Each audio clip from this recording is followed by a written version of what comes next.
E aí, pessoal, tudo bem? Então, manhã de domingo aqui, no momento da gravação desse vídeo, né? Tô curtindo aqui meu café na minha cadeira.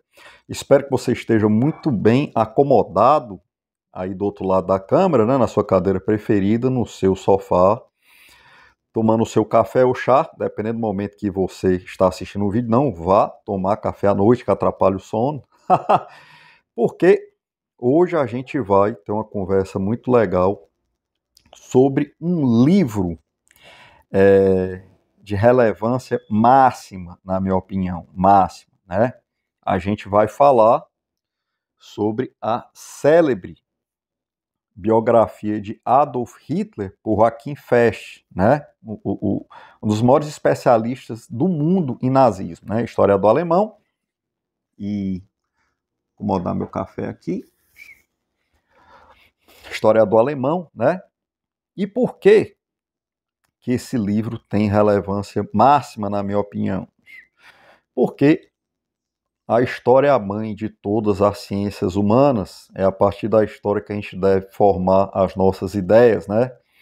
Aliás, o grande problema do mundo hoje é que as pessoas formam suas ideias a partir das ideias de outras pessoas, né? As pessoas passam a vida toda lendo doutrinas, lendo pensamentos, lendo ideias que são mais atrativos, né? E às vezes a leitura só lhe dizia da realidade, né? Então, se você quer ler coisas que criam uma conexão entre você e a realidade, você tem que ler história. História é a mãe de todas as ciências humanas. E se história, e se estudar a história é uma necessidade, o maior cataclisma da história mundial foi a Segunda Guerra Mundial, e seu maior protagonista, sem dúvida, foi Adolf Hitler, né?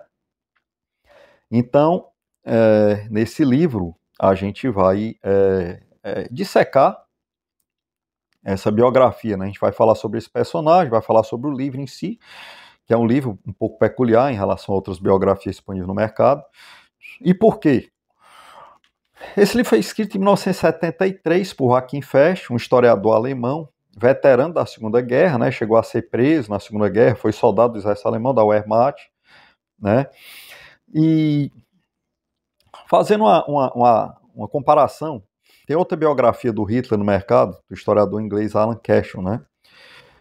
E eu não a li, eu só li essa, mas pelo que eu pesquisei, pelo que eu conversei com pessoas que leram, a outra biografia ela é mais história técnica mesmo, foca nos aspectos técnicos da história. Essa aqui também, mas ela vai mais além, né? Ela se arrisca a explicar as razões da ascensão do nazismo, né? Se arrisca a explicar algumas motivações do Hitler, se aventurando em campos como a psicologia, né? Cultura alemã e circunstâncias da época, né? Porque o livro foi escrito em 1973, então existia um anseio muito grande de, de explicar, né, como a sociedade civilizada, como a alemã, se reduz ao nível de barbárie, né, ao aderir ao nazismo, né. Então a gente vai... Esse é exatamente o ponto forte desse livro e, ao mesmo tempo, é um dos seus pontos fracos. Depois que eu falar sobre o discorrer sobre o livro, nas minhas considerações finais eu vou dar a minha opinião. Por quê? Então fique com a gente até o final, que vai ter também o nosso momento sommelier literário, né? Que a gente vai indicar um quadrinho para harmonizar com a leitura desse livro, que não poderia ser outro senão o que eu vou indicar aqui. Fique com a gente até o final para descobrir, né? Então, a história do Hitler, do Adolf Hitler, se confunde com a própria história da primeira metade do século XX, né? Ele nasceu em 1889, numa cidadezinha perto de Linz, na Áustria, né? Tudo indica que ele veio de uma família disfuncional, né? O seu pai batia muito nele, eles tinham muitos problemas, né? Seu pai era um ascendente, ele vinha de uma família muito pobre e conseguiu construir uma carreira próspera como funcionário público da alfândega, né? Ele ascendeu na hierarquia, né? Como funcionário público e conseguiu sair da pobreza, né? E ele era filho de pais desconhecidos, né? O Hitler nunca se soube quem foi o avô de Hitler. Tem várias teorias, mas nenhuma foi provada, né? Inclusive que o avô dele poderia ser um judeu, mas nada disso foi provado, de acordo com essa biografia aqui, do Joachim Fest. E o Alois Hitler era casado com uma mulher muito mais jovem, sou parente, eram normais casamentos consanguíneos entre as famílias pobres daquela região. E a mulher muito mais jovem, e ele já vinha também de vários casamentos, e acabou se aposentando muito cedo. Então a convivência do jovem Hitler com ele em casa foi muito problemática. Tudo indica que ele tinha uma conexão afetiva muito forte com a mãe, mas com o pai era uma relação completamente disfuncional, né? De rixa, de briga, de violência física e etc. E o pai dele morreu muito cedo, né? Morreu de derrame em 1903. E o jovem Hitler e a sua família passaram a receber uma pensão do Estado, pelo fato de ele ser funcionário público, né? E ele passou a viver na cidade grande uma vida completamente sem propósito, uma vida boêmia, né? Vivendo da pensão que a mãe recebia, mas a mãe também morreu precocemente aos 47 anos, jogando o jovem Hitler na pobreza, né? Então ele não tinha construído uma vida independente. Ele tinha tido um desempenho escolar muito ruim, né? Assim, no máximo medíocre em algumas matérias como esportes e história, mas no resto um desempenho escolar ruim. E tinha uma vocação para as artes, tinha uma alma sensível, por incrível que pareça, mas ele foi reprovado ao tentar estudar na Escola de Belas Artes, né? Ele passou na primeira fase, mostrando que algum talento ele tinha, mas foi reprovado na segunda, não conseguiu estudar Belas Artes. Sugerindo para ele o curso de arquitetura, mas ele não tinha os pré-requisitos escolares para entrar nesse curso. Então ele não tinha conseguido construir uma vida independente quando ele ficou completamente desamparado financeiramente, né? E passou a viver uma vida nos níveis mais baixos e obscuros da sociedade, né? Ele vivia num abrigo para indigentes, né? Na cidade de Viena. E viveu muitos anos assim, vivendo de bicos, tentava vender algumas aquarelas, alguns quadros na rua, mas não era suficiente para o seu sustento. Então vivia de pequenos trabalhos, pequenas oportunidades. E foi mais ou menos nessa época que ele teve contato com algumas das ideias que norteariam a sua conduta, né? Principalmente ideias antissemitas, né? Se interessou por mitologia e pelo ocultismo também, né? E ele estava vivendo essa vida completamente sem perspectiva, né? E infrutífera, quando eclodiu a Primeira Guerra Mundial, né? Quando o pai dele ainda era vivo, a família dele se mudava muito, ele chegou a morar no sul da Alemanha, uma época. E se identificou muito com o que ele viu lá, então ele se alistou pelo exército alemão, conseguiu ser aceito. E durante a guerra, estou traçando aqui a história muito rapidamente, durante a Primeira Guerra ele se encontrou, né? Ele se identificou. Quem estudou a Primeira Guerra sabe que ela foi extremamente brutal, né? Estatisticamente não, mas em termos assim de brutalidade nos combates, talvez até mais do que a Segunda Guerra Mundial, porque foi uma época de transição entre as formas de se fazer guerra, então foi uma carnificina, né? Os soldados viviam nas trincheiras e as condições eram insalubre, é pouco para as condições das trincheiras, você está sujeito a todo tipo de desconforto, doenças e morte, né? Perda de amigos era uma coisa normal. Mas o jovem Hitler se encontrou nessa vida. Segundo seus relatos, ele conseguiu ver até poesia, né? E se tornou, essa é a verdade, um soldado extremamente condecorado, né? Um soldado que ganhou 2 cruzes de ferro, né? Era difícil um estrangeiro ganhar uma cruz de ferro. E mais uma medalha por ferimento, tipo o coração púrpura americano, né? Se construiu inclusive uma mística ao redor do soldado Hitler, né? Ele tinha missões de altíssimo risco, ele era mensageiro e só conseguiu ser promovido até cabo, né? Por ser estrangeiro, mas ele abraçava missões de altíssimo risco na terra de ninguém, a área entre as trincheiras. E como ele nunca se machucava e sempre se saía muito bem, ele criou-se uma mística ao redor do soldado Hitler, né? Os pilotões lá, quando o soldado estava entre eles diziam, vai terminar tudo bem porque o Hitler está entre nós. E de repente, quando finalmente ele se machucou, né, teve um incidente com gás mostarda, ele teve uma lesão muito séria nos olhos, e ele foi internado no hospital de campanha. A Alemanha se rendeu, foi assinado o armistício de 1918, né, e ele recebeu aquela notícia com uma dor imensa, porque, sob a perspectiva dele e de outros combatentes, a Alemanha não estava perdendo a guerra, né. Eles enxergaram aquilo como uma traição dos governantes civis alemães, né, uma traição aos militares alemães que realmente estavam botando a cara na reta, né. E, terminada a guerra, a Alemanha se encontrou num estado lastimável. A armistício de 1918 foi extremamente humilhante. A Alemanha teve que pagar reparações de guerra terríveis, né, que iam durar durante muitos anos o pagamento dessas reparações, e ceder muito território aos inimigos. Então foi uma coisa extremamente humilhante, que abateu o moral da Alemanha e a manteve na lona durante muitos anos, né. E o jovem Hitler continuou trabalhando para o exército, só que dessa vez na inteligência do exército, né. E trabalhando na inteligência do exército, que ele começou sua carreira política, né. E antes de falar nisso, eu queria dizer aqui, e deixar muito claro, que o Hitler foi, sim, um genocida, criminoso da pior espécie, não só pelo Holocausto, mas pela condução das políticas interna e externa na Alemanha. E nada nesse livro e nem nesse vídeo vai ser relativizado, até em respeito às suas vítimas, né? Mas muita coisa precisa ser melhor contextualizada e desmistificada, né? E é isso que a gente vai tentar fazer aqui, mas sem sair do que o livro está falando. Eu vou dar algumas opiniões pessoais no final, mas vou deixar claro que são minhas opiniões pessoais, não é o caso aqui agora, né? Então, trabalhando na inteligência do exército, no começo, durante os anos 20, contextualizando a nível macro um pouco, foi na Europa estava acontecendo o terror bolchevique, né, uma guerra civil russa, então a Europa toda vivia um pavor muito grande em relação aos bolcheviques, né?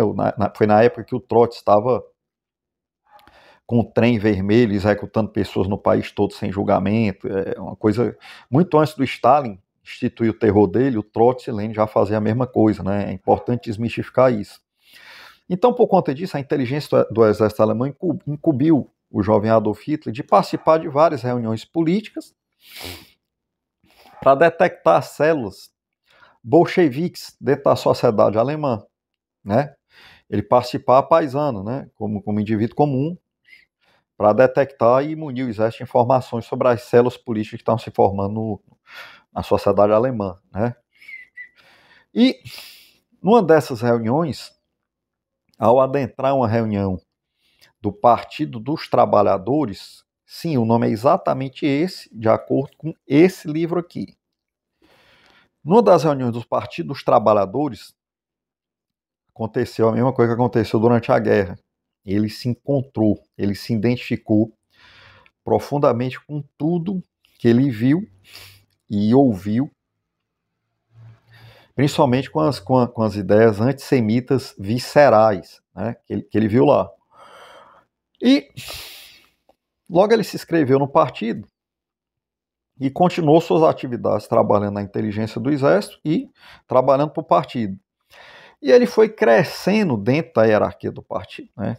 Então, ao crescer dentro da hierarquia do partido, ele resolveu abraçar sua verdadeira vocação que ele acreditava ser, né, a carreira política. Ele deixou o exército e ficou só dentro do partido e já vivia lá das rendas do partido lá, ascendendo dentro da hierarquia do partido. Ele conseguiu ascender muito rápido, porque ele se descobriu com dons de oratória extremamente magnéticos, né?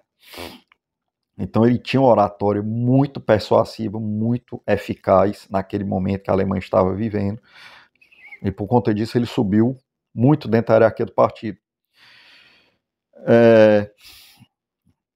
E ao definir, ao descrever os dons de oratória do Adolf Hitler, do jovem Adolf Hitler, né, tecnicamente não se pode dizer que ele era um grande orador. O grande orador era o Churchill, né, que tinha um domínio da linguagem fantástico, né? Mas ao definir a oratória do Hitler em uma palavra, essa palavra seria passional. Ele era extremamente passional, né, nos seus discursos, na sua oratória. E naquele momento a Alemanha estava na lona, a Alemanha estava com o espírito completamente debilitado, humilhado, né? E aqueles discursos extremamente passionais, elevando moral do povo alemão, da Alemanha, vieram muito bem a calhar naquele momento histórico, né? E logo o partido mudaria de nome. De Partido dos Trabalhadores passou a se chamar Partido dos Trabalhadores Alemão Nacional Socialista, né? Mais uma vez, de acordo com Joachim Fest, eu apenas estou transcrevendo o que eu li na biografia, né? E o Partido dos Trabalhadores Alemão Nacional Socialista passou a ser conhecido pela abreviatura Partido Nazista, né? Que o nome oficial era muito grande, né? E o Hitler continuou crescendo na hierarquia, continuou exercendo suas atividades, né, se destacando cada vez mais em seus discursos inflamados, né, tentando elevar a autoestima da Alemanha, e até que eles tentaram um golpe de Estado armado em 1923, conhecido como Putsch da cervejaria, numa enorme cervejaria no sul da Alemanha, né. Eles entraram lá armados, Hitler fez um discurso cinematográfico, ele tinha essas características muito teatrais, né? Fazia parte da psique dele essas coisas muito teatrais. E ele fez um discurso bastante inflamado, mas a verdade é que eles não contaram com as alianças que eles acharam que teriam, né? E o golpe fracassou, alguns foram mortos e o Hitler foi preso, né? Pegou uma sentença de 5 anos, mas não ficou esse tempo todo lá, acho que ele ficou 1 ano e pouco. E lá na prisão, ele definiu o período que ele esteve preso, de acordo com esse livro, como um período de educação à custa do Estado. Ele leu muito e escreveu sua obra célebre, Mein Kampf, Minha Luta, né? Eu não cheguei a ler essa obra, mas várias transcrições dessa obra estão na biografia do Joachim Fest. Então é como se você tivesse lido, se você ler a biografia do Joachim Fest, você vai ler as partes mais relevantes da obra dele. E é interessante que já nessa obra ele já dizia tudo que ele ia fazer, né? Ele já falava do espaço vital a leste, o Lebensbaum, né? Ele acreditava que o povo alemão tinha direito a se expandir para o leste. Suas ideias antissemitas viscerais já estava tudo descrito aqui nesse livro, Mein Kampf, né? Então, assim, por isso que é bom a gente... Essas coisas nunca podem ser subestimadas, né? Anos depois, quando ele assumiu o poder, o pessoal achou que aquilo ali ele já tinha abandonado aquelas ideias e tal, e nada disso. Então, logo ele retomou a vida política e fez um esforço para se integrar à vida democrática do país, assumindo um compromisso que jamais iria tentar nada por meios antidemocráticos, né? E ele conseguiu isso porque ele tinha muito apoio, né? O Partido Nazista foi conquistando cada vez mais apoio, porque existia um pavor muito grande em relação aos bolcheviques, né? E aquele partido, aqueles ex-militares, pareciam a única força capaz de lidar com os bolcheviques, com seus métodos truculentos, né? Inclusive eles foram formando um braço armado, as SA, capitaneada pelo Ernest Röhm, né? Que era um braço armado do Partido Nazista. E então ele foi ganhando muito apoio de todos os polos da sociedade alemã.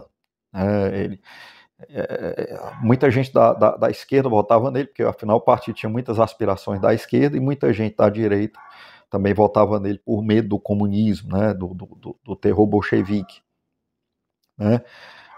E o Partido Nazista foi crescendo, né? E dividiu, foi dividindo.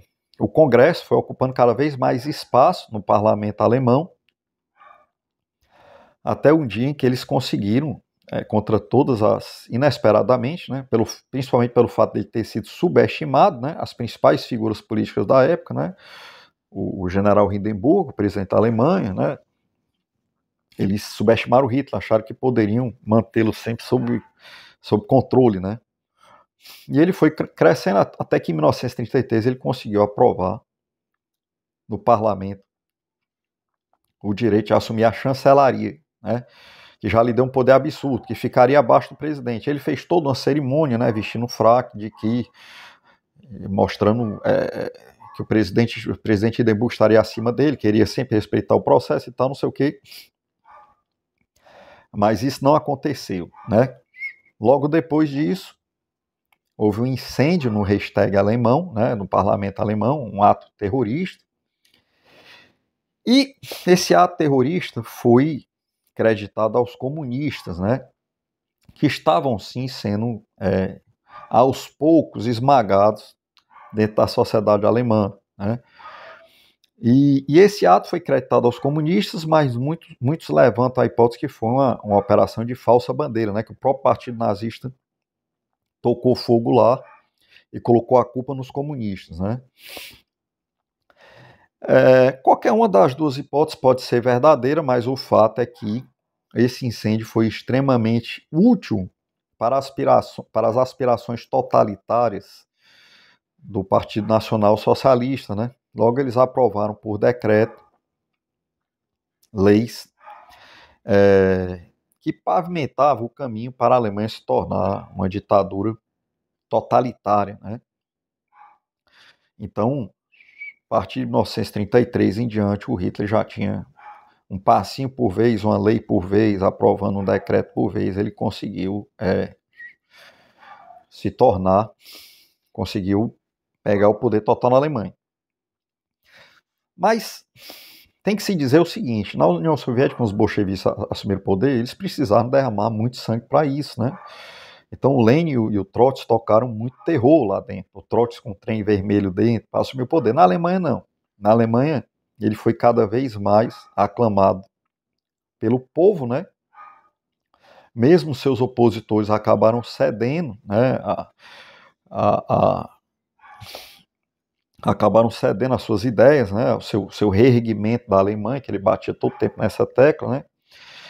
E teve outro fator também que facilitou muito que as suas ideias fossem colocadas em prática, né?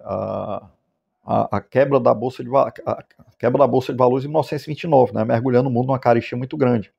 E a Alemanha já estava debilitada, a República de Weimar já extremamente fraca.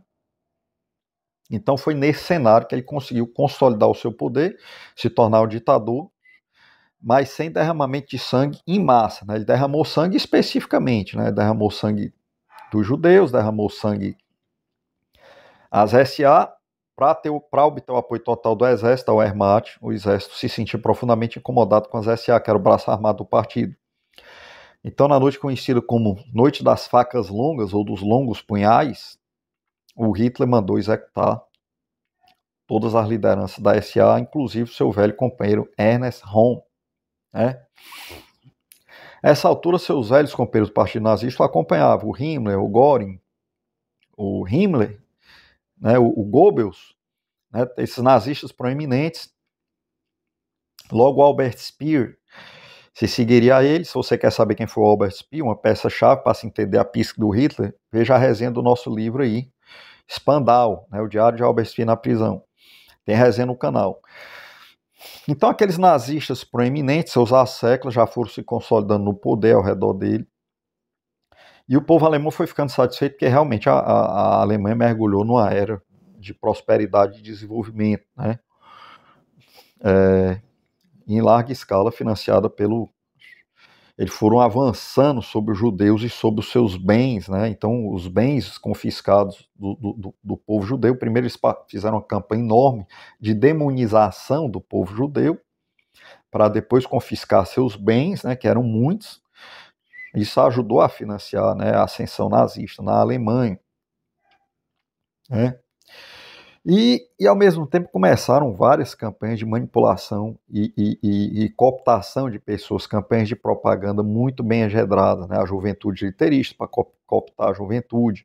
E nessas campanhas os judeus já iam sendo demonizados, né? O cara aprendia desde criança que o judeu era o inimigo do povo, ele associava muito o judeu ao bolchevismo, o que não é necessariamente verdade. Então, desde criança, a pessoa já ia... Tanto que os integrantes da tropa de elite na Segunda Guerra Mundial, as SS, provinham em grande parte da juventude hitlerista, ou seja, pessoas que já nasceram ideologicamente cooptadas para as ideias antissemitas, nazistas, né? Então começou-se uma campanha de propaganda muito violenta, né, envolvendo o Goebbels, fez essa campanha com maestria, envolvendo jornal, envolvendo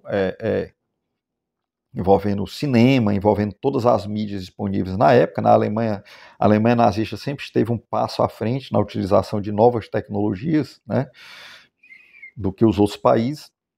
Então eles fizeram uma campanha de propaganda muito eficiente, criminosa sim, mas extremamente eficiente. E o povo alemão, ao ver o desenvolvimento, ao ver o povo saindo da miséria, foi cedendo às ideias nazistas, né?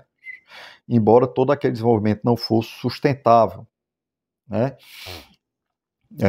O Hitler insistiu construiu as autobahns, né, porque ele já imaginava a expansão do povo alemão para o leste, já imaginava uma guerra, e ele queria estradas extremamente eficientes, né, para a logística de guerra. Mas, ao mesmo tempo, ele queria também, ele era louco por carros, queria que o povo alemão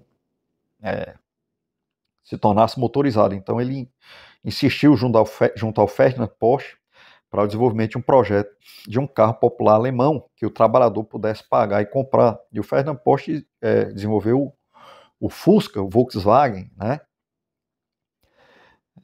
Então o povo alemão foi vendo todas essas melhorias, esses progressos, e foi aderindo cada vez mais às políticas do Partido Nacional Socialista, né?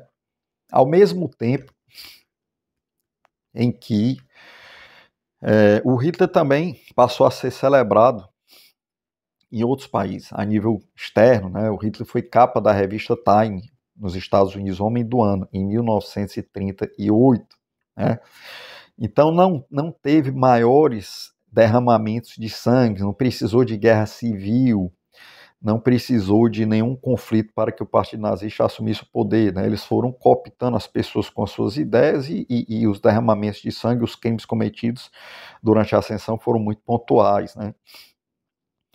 Aí, consolidado no poder, eles começaram a botar em prática também suas ideias doentias, né, de eugenia, né, eles foram eliminando os indesejáveis, né, as pessoas que tinham... Eles começaram um trabalho de purificação da raça alemã, retorno à raça ariana, né? Começaram a perseguir os judeus, os ciganos, os impuros, as pessoas alemãs mais doentes, com doença mental, essas coisas. Começaram a criar campos em concentração. O primeiro campo de concentração, o campo de Dachau, foi criado, né? E aos poucos, um passinho de cada vez, eles foram implantando sua agenda criminosa e maluca, né? E o seu projeto sempre foi a expansão para o leste, né? O povo alemão, como uma raça superior, que é o que ele acreditava, a raça ariana, ele merecia um espaço vital a leste. Então ele começou a forçar uma expansão territorial para iniciar essa expansão a leste, né? Ele sempre tentou, durante muitos anos, uma aliança com a Inglaterra, não tinha o menor interesse em ter uma briga com a Inglaterra, mas essa aliança nunca foi aceita, né? Então ele primeiro conquistou os Sudetos, uma região do Sudeste da Tchecoslováquia, que provocou uma crise diplomática, mas o primeiro-ministro inglês fez um acordo lá com ele, cedendo os Sudetos, desde que se preservasse a paz. E daí veio a célebre frase do Winston Churchill, né? Entre a desonra e a guerra, eles escolheram a desonra e acabaram com a guerra, né? E tiveram a guerra, né? O Churchill já vinha alertando há muitos anos o que ia acontecer. Inclusive, o Churchill era um político já desgastado, já não tinha muita... Já tinha cometido vários erros, era extremamente desgastado, mas ele acertou em cheio, né, nesse alerta. E ele foi crescendo em prestígio, né? Enquanto o Chamberlain, após fazer esse acordo, cai em desgraça, porque o Hitler simplesmente não respeitou o acordo, né? O Hitler cometeu vários crimes na política externa também. Os diplomatas eram homens muito bem educados, eruditos, e não estavam acostumados a lidar com molecagem de rua, né? Essa é a palavra, né? Não estavam acostumados a lidar com um nível moral extremamente rasteiro, extremamente baixo, né? O Hitler só fazia acordos para ganhar tempo, para avançar a sua agenda ideológica, né? Então, essa falta de convívio com nível moral extremamente baixo fez com que os diplomatas europeus cometessem vários erros, né, na conduta da política externa. E o Hitler foi firmando acordos simplesmente para depois desrespeitá-los e avançar na sua agenda. Então, ele tinha, sim, os planos de fazer guerra e invadiu a Polônia, né, porque ele precisava acabar com o corredor polonês, né, um território dentro da Alemanha que ficou de posse da Polônia depois da Primeira Guerra, para concluir seu plano de invadir a União Soviética, o leste europeu. E, ao invadir a Polônia, eclodiu a Segunda Guerra Mundial, né? O seu diplomata Ribbentrop tinha garantido que a Inglaterra e a França não iam ter coragem de declarar guerra à Alemanha. E ele era um jogador, ele tinha uma alma de jogador, ele era um apostador, né? Talvez por ter corrido muitos riscos na Primeira Guerra Mundial como soldado e nunca ter tido nada mais sério, enquanto vários morreram, ele mesmo passou a acreditar que ele era invulnerável. Ele criou na psique dele uma mística de que ele era invulnerável. Então ele passou a arriscar, passou a apostar cada vez mais. Ele achou que não ia haver uma declaração de guerra se ele fizesse esse avanço em cima do território dos outros países, né? Inclusive orientado pelo seu diplomata principal, Ribbentrop, mas ele errou, né? Ele errou. Então ele invadiu a Polônia. Ele tinha firmado um acordo falso também com a União Soviética, então eles começaram a Segunda Guerra como aliados, né? O Hitler invadiu a Polônia de um lado, o Stalin invadiu por outro, eles repartiram a Polônia. E no meio desse frenesi expansionista do Hitler, o Stalin também invadiu a Finlândia, né? Muita gente esquece isso, né? Que a União Soviética começou a Segunda Guerra junto com Adolf Hitler, muito bem alinhados, né? Mas era mais um acordo fake que o Hitler fez, né? Então, quando a Inglaterra e a França declararam guerra, a Alemanha, embora fosse um país só, suas doutrinas de guerra e sua competência para se fazer guerra estava anos à frente dos seus adversários, né? Então, resumindo a história rapidamente, eles conquistaram a França, né? E começaram a guerra com a Inglaterra. A Inglaterra quase perdeu seu exército quando mandou o exército para a França, mas no episódio célebre de Dunkerque conseguiu resgatar seu exército de volta para a Inglaterra. E nessa altura o primeiro-ministro inglês já era o Winston Churchill. O Winston Churchill não quis nenhum tipo de acordo com Hitler. Ele, durante um tempo, a Grã-Bretanha enfrentou o Hitler sozinha, sem nenhum aliado, sem a União Soviética e sem os Estados Unidos, né? E a França, e sem a França também, porque a França logo instituiu um governo de cooperação com os nazistas, sediado na cidade de Vic, né? Capitaneado pelo herói da Segunda Guerra, o general Pétain, né? Então, a Inglaterra começou os primeiros anos de guerra lutando sozinha contra o poderoso nazifascismo, né? E o Hitler sempre teve uma afinidade muito grande com Mussolini, né? Com o regime fascista italiano. E nessa altura eles já eram aliados, né? Só que o regime italiano, Mussolini, não tinha a mesma competência militar que a Alemanha tinha, a verdade é essa. Então, teve a Luftwaffe prometeu, o Hermann Göring, que era o seu ministro, né, criador da Luftwaffe, prometeu bombardear, conquistar a Inglaterra através de bombardeios, e o Hitler começou a bombardear a Inglaterra, né, para preparar uma invasão por terra. A Operação Leão Marinho, que nunca acabou se concretizando porque os nazistas perderam a batalha da Inglaterra, que foi por ar, né? Então, o Hitler, em 1941, resolveu iniciar seu verdadeiro propósito, né? Que era a invasão da União Soviética. Esse é que era o verdadeiro propósito do Adolf Hitler, a invasão da União Soviética por leste. E assim o fez, né? O Stalin foi pego de surpresa, né? Teve um colapso nervoso, entrou em depressão. Os poucos generais que tinham sobrado da matança comunista assumiram o poder com uma competência muito grande, né? Mas também usando doutrinas militares que não tinham o menor respeito pela vida humana, né? Usando a vida humana como bucha de canhão.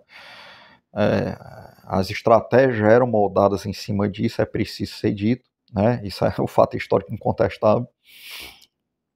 Os nazistas também usavam eventualmente, mas os comunistas usavam muito mais, né? Então começou a célebre Operação Barbarossa, né? Ele já tinha conquistado ali o flanco, né? A Grécia e a Iugoslávia ali de Creta, para proteger o flanco, para proteger o petróleo do Cáucaso e invadiu a União Soviética. E ao chegar em Moscou, ele chegou muito perto de Moscou, o exército alemão chegou a ver as torres de Moscou. Teve um inverno muito forte e uma estratégia de defesa da cidade muito competente, elaborada pelo general Joseph Zhukov. Ele não conseguiu conquistar a cidade. A Operação Barbarossa foi em 3 frentes: Exército Norte, Exército Centro e Exército Sul, né? O Exército Norte foi para Leningrado, cercou a cidade, manteve a cidade sob cerco. O Exército Centro para Moscou e o Exército Sul foi através da Ucrânia em direção a Stalingrado, né? E o Stalin se concentrou em proteger Moscou e a cidade que tinha o seu nome, Stalingrado. Leningrado, como era uma cidade que é a atual São Petersburgo, era uma cidade mais esclarecida, né, que tinha uma vida intelectual mais inteligente, e onde o Stalin tinha maior posição intelectual, o Stalin deixou o cerco rolar, né, deixou o cerco nazista, matava as pessoas de fome, as pessoas na cidade se reduziram ao canibalismo, e o Stalin deixou rolar em Stalingrado porque ele aproveitou para fazer uma limpeza lá, né, deixar a cidade de joelho, que era uma cidade onde ele ainda tinha oposição política. E resumindo bem muito a história, os comunistas conseguiram defender Stalingrado. Se você quiser mais detalhes sobre isso, veja a resenha do livro Stalingrado aqui no canal, né? Os comunistas conseguiram defender Stalingrado, e a partir de Stalingrado iniciou-se uma frente em direção à Alemanha, uma frente soviética em direção à Alemanha. E logo, isso em 1943, isso os Estados Unidos já tinham entrado na guerra, né, por causa de Pearl Harbor, né, que era aliado da Alemanha também.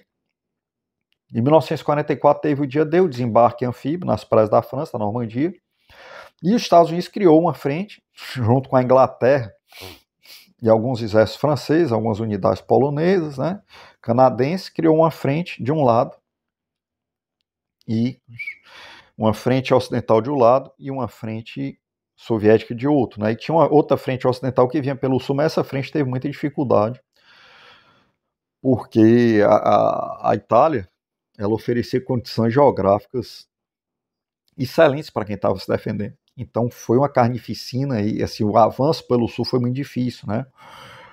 E foi justamente nesse sul que as forças expedicionárias brasileiras se destacaram, mas isso é outro assunto, né?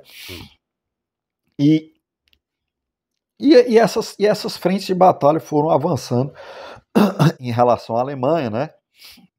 Enquanto isso, houve uma tentativa de assassinato do Hitler, por a chamada Operação Valkyria, né? Tem 2 filmes desse mesmo nome, um alemão e outro americano, com Tom Cruise, filmaço.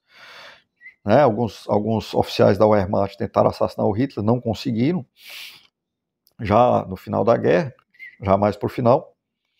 E os alemães e as 2 frentes de batalha convergiram para Berlim, né? Se você quiser saber mais detalhes sobre esse final, lê a resenha do livro Berlim 1945, também aqui no nosso canal de Antônio Bivo, né? Em Berlim, um dos grandes trunfos desse livro do Joachim Fest é mostrar os últimos momentos da cúpula do regime nazista num bunker especialmente construído ao lado da chancelaria do Reichstag, né? Um bunker de concreto subterrâneo, uma estrutura maciça de concreto subterrâneo, a prova de bombardeio e ataques militares que os nazistas passaram a comandar o regime dos exércitos alemães a partir dali, né? E esse foi um dos primeiros livros a abordar isso com detalhes, né? Porque o Joachim Fest teve acesso a várias fontes que foram entrevistadas, né? Esse livro é de 1973 e a principal delas a secretária particular do Hitler, Traud Junge. A pronúncia, me perdoa a pronúncia, né? Mas deve ser mais ou menos algo assim, Traud Junge. Então ele a entrevistou várias vezes, né, e mais outros que viveram aquele período. E esse livro foi o primeiro a abordar com detalhes esse contexto. Esse livro, inclusive, gerou... Ah, tá aqui, desculpa. O livro No Bunker de Hitler, também do Joachim Fesch, que gerou aquele filme célebre de 2004, A Queda, né? Der Untergang, eu acho. Um filme alemão espetacular, obrigatório para quem gosta de história, né? Eu tenho na minha coleção de filmes de guerra. Qualquer coisa, veja o meu vídeo aí, minha coleção de filmes de guerra, né? Que eu falo um pouco sobre esse filme. Então, esses últimos momentos da cúpula do Reich no bunker são abordados de forma brilhante por esse livro, né? O primeiro livro que aborda de forma brilhante esse assunto. Esse livro aqui, que depois foi separado nesse pequeno livro aqui, só a parte do bunker, né? E depois virou esse filme célebre, A Queda, né? Você já deve ter visto esse filme pelo menos em meme, né? Aquelas cenas que o Hitler tá histérico, dando piti, né? Isso apareceu em vários memes sobre vários assuntos. E esse filme veio desse livro. E com a queda do regime, foram descobertos todo o esquema da solução final, né? Todos os campos de concentração que o regime nacional socialista construiu para a eliminação dos judeus, né? Muitos deles se consideravam alemães, eram patriotas, tinham lutado na Primeira Guerra, né? Inclusive o oficial que recomendou que o Hitler recebesse a sua Cruz de Ferro, medalha de honra alemã, era judeu, né? E o general Eisenhower fez questão que se filmassem todos esses campos de concentração e se tornou evidente toda a natureza política do regime, né? Que aquela história de antissemitismo eram realmente ideias muito loucas, muito arraigadas, né? Eles tinham uma parte, eles também eram chegados ao ocultismo, né? Às superstições. Então, com a queda do regime, tudo isso foi muito bem documentado, muito bem levantado, né? Então, a Alemanha, como perdeu a guerra, e como os alemães eram muito organizados, produziram muitas provas contra ele mesmo. Então, os crimes do regime nazista são muito bem documentados, né? Ao contrário de crimes maiores de outros regimes que não foram tão bem documentados, mas que se tem, sim, provas testemunhais e físicas e documentais suficientes para se chegar a várias conclusões, né? Então, assim termina a história do Adolf Hitler, né? E o que se pode dizer a respeito desse livro? O livro é fantástico, né? O livro é fantástico. Eu tenho apenas duas observações pessoais, são minhas opiniões pessoais a respeito do livro, né? Esse livro foi escrito em 1973. E o estudo de história, principalmente história do século XX, ele se torna mais relevante a partir dos anos 90, porque com a queda do regime soviético, a abertura dos arquivos, o tempo que as pessoas levam para escrever livros, o tempo que os livros levam para ser traduzidos, então só de uns 15 anos para cá que a gente foi ter livros de história realmente com informações que cobrem todas as informações a respeito do século XX. Você não tem como analisar as coisas de uma forma isolada, né? Está tudo conectado no século XX. Então aqui o Joachim Fesch, como o livro foi escrito em 1973, ele dá vários motivos para explicar a ascensão do regime nazista na Alemanha. Inclusive se aventurando até pela área da psicologia, né, dando motivos junguianos também, né, digamos assim.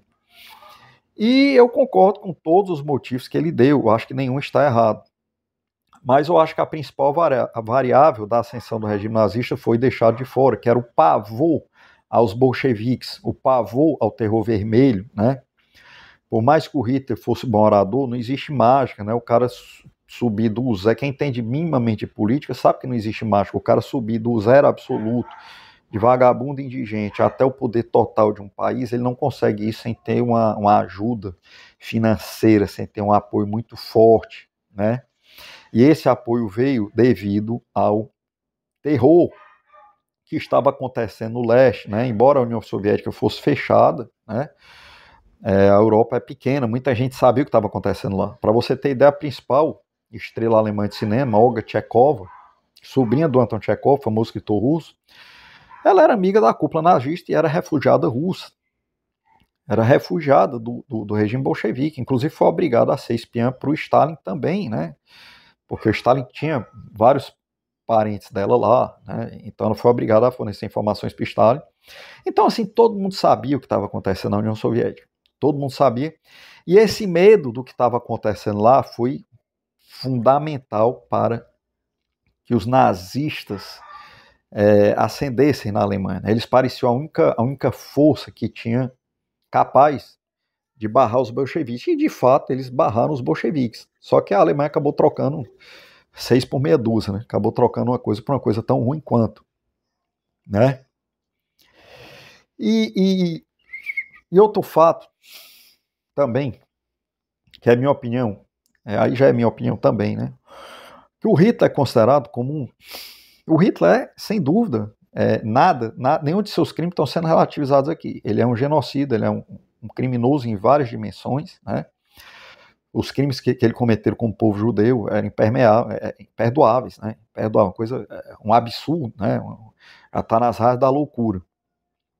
Mas muita gente o pinta como se ele fosse assim o cúmulo da estupidez e da burrice, né? Eu já vi várias análises, por ele ter, em termos militares, aberto várias frentes de batalha simultâneas, né? Então ele é tido em várias análises como um maluco demente, né? Estúpido no mais alto grau, por ter aberto várias frentes de batalha simultâneas. Só que o Hitler partia de uma premissa que precisa ser falada e precisa ser conhecida.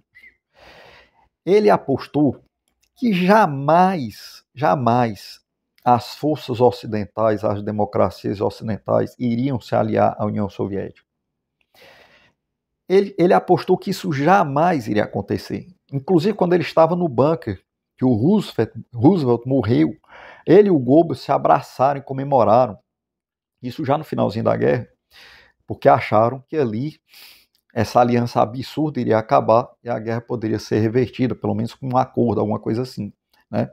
Mas a aliança continuou até o fim e não adiantou nada, né?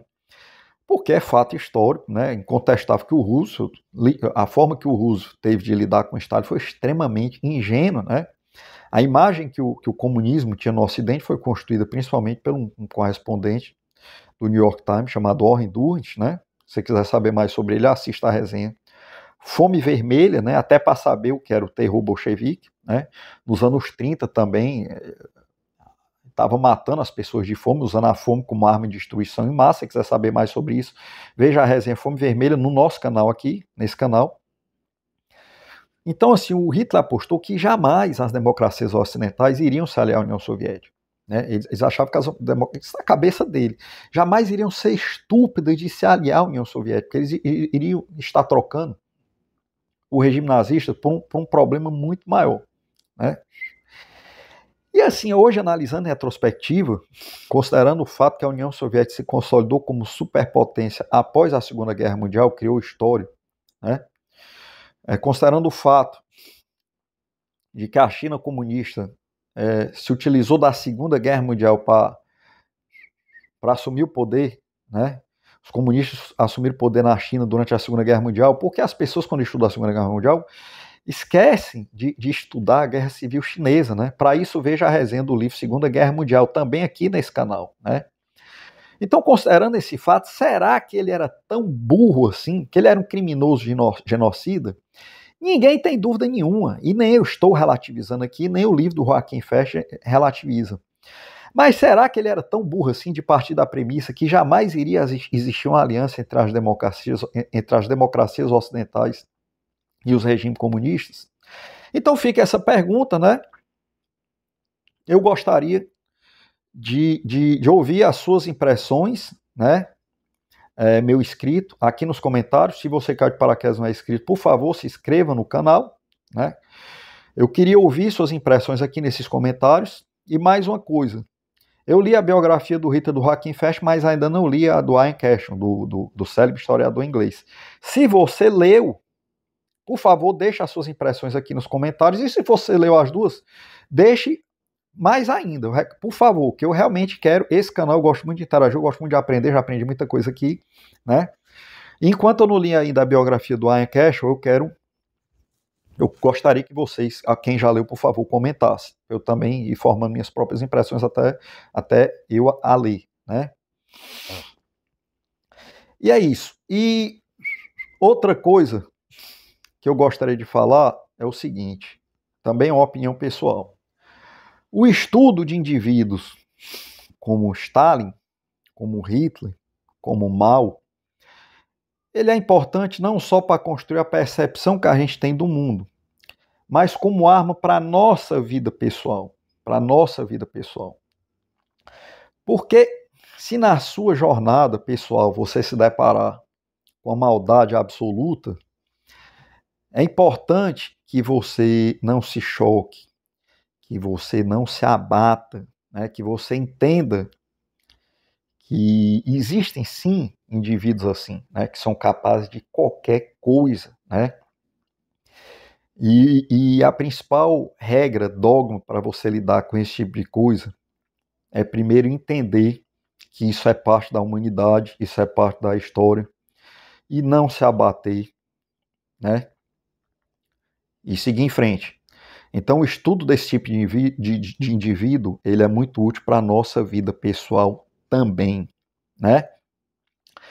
Encerrando todos, eu disse que a gente ia mergulhar em águas profundas, né? Então, encerrando toda essa parte pesada desse assunto, a gente vai agora para o nosso momento sommelier literário.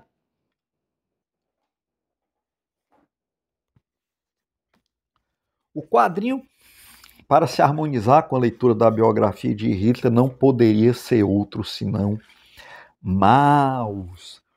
Então, Maus é um dos maiores quadrinhos de todos os tempos, um dos mais célebres. Eu tenho um vídeo aí no canal, os 10 melhores quadrinhos, top 10 quadrinhos de todos os tempos. Esse aqui não está, porque são só 10, mas poderia muito bem estar, né? Poderia me dar uma doida, eu tirar qualquer um daqueles ali, colocar esse aqui, estaria muito bem colocado, né? Isso aqui, um filho de um sobrevivente de Auschwitz, né, judeu-americano, Art Spiegelman, que se tornou cartunista, escreve uma história contando uma história em quadrinhos, né, acho que é de 1982 essa história. A minha edição, você vê que é bem antiga, né, ela ainda é em 2 volumes, super antiga, minha edição de Maus. E nessa história ele conta a história dos seus parentes, né, de como o pai dele sobreviveu ao campo de concentração Auschwitz. E é uma história extremamente tocante, extremamente poética, né, extremamente a família dele se tornou meio que disfuncional, né, porque pelos traumas que o pai dele passou, ele não conseguiu, eles não conseguiram ter uma família funcional, extremamente compreensível, mas não deixa de ser um ódio de amor à família dele também, né? Ele conta a história do pai dele com detalhes, que é uma microanálise que harmoniza perfeitamente bem com a biografia do Hitler e a ascensão do Partido dos Trabalhadores Alemão Nacional Socialista, né? A consequência que isso teve na vida das pessoas, né? Então, eu até nem vou falar mais desse quadrinho, porque eu quero fazer uma resenha, desculpe, eu estou tentando melhorar a minha dicção. Eu vou fazer uma resenha bem mais detalhada só sobre esse quadrinho aqui. Mas o quadrinho, para se harmonizar com essa leitura, não poderia ser outro senão Maus. E é isso, pessoal. Vou voltar para o meu café, tem um restinho que já esfriou, vou fazer outro, né? E vou curtir aqui o meu domingo, né? Lhe agradeço demais pela companhia. Então fique ligado até o próximo vídeo, que eu disse que nós iríamos mergulhar em águas profundas e o conteúdo vai só melhorar. Vai ter coisa cada vez mais relevante aqui. Obrigado, pessoal.